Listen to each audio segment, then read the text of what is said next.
ठीक है ना? क्या हुआ ये सब कैसे हुआ? आपको चोट तो नहीं लगी ना? आप ठीक तो हैं? बताइए ना, बहुत डर लग रहा है। दिव्या का बड़ा फैसला सामने आया है। उसने अविनाश को छोड़ दिया और अविनाश की रात दिव्या के पैरों में माफी मांगते हुए गुजरी। वसुधा का आने वाला ट्रैक बेहद धमाकेदार होने वाला है। जी हाँ, तूफान आ गया है अविनाश और दिव्या की जिंदगी में।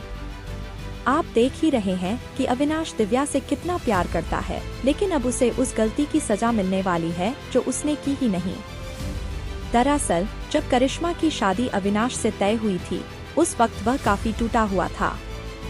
उसी समय उसकी दोस्त ने इस हालात का फायदा उठाया और अब उसे कोई ब्लैकमेल कर रहा है, जिसके पास उस रात की तस्वीरें हैं। अविनाश बहुत डरा हुआ है क्योंकि वह नहीं चाहता कि ये बात चंद्रिका या दिव्या तक पहुंचे। वह किसी भी कीमत पर ये राज छुपाना चाहता है।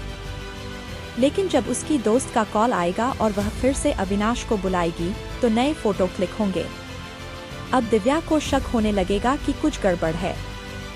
जल्द ही वह सब कुछ जान जाएगी और उसे बहुत बड़ा झटका लगने वाला है, क्योंकि रिश्तों में भरोसा जरूरी होता है और वही अब टूटने वाला है। अविनाश उसे सफाई देगा कि उसे कुछ याद नहीं, पर दिव्या कैसे भरोसा करे? हाँ, दिव्या यह जरूर कहेगी कि वह अविनाश को ऐसे नहीं छोड़ सकती क्योंकि वह उससे बहुत प्यार करती है। लेकिन फिर अविनाश का एक और राज सामने आएगा। उसकी वही दोस्त कहेगी कि वह प्रेग्नेंट है। ये सब साजिश है मेघा की, जिसने अपनी बहन करिश्मा को इंसाफ दिलाने के लिए ये पूरा जाल बिछाया है। करिश्मा ने पहले ही अविनाश और चौहान परिवार को बर्बाद करने की कोशिश की थी। अब उसका काम उसकी बहन पूरा कर रही है। सवाल ये है कि क्या दिव्या अविनाश पर भरोसा करके उसे नहीं छोड़ेगी या फिर जो उसने अपनी आंखों से देखा उस पर यकीन करके वह घर और रिश्ता दोनों तोड़ देगी? अब देखना दिलचस्प होगा कि इस मुसीबत से अविनाश को कौन बचाता है, वसुधा या देव।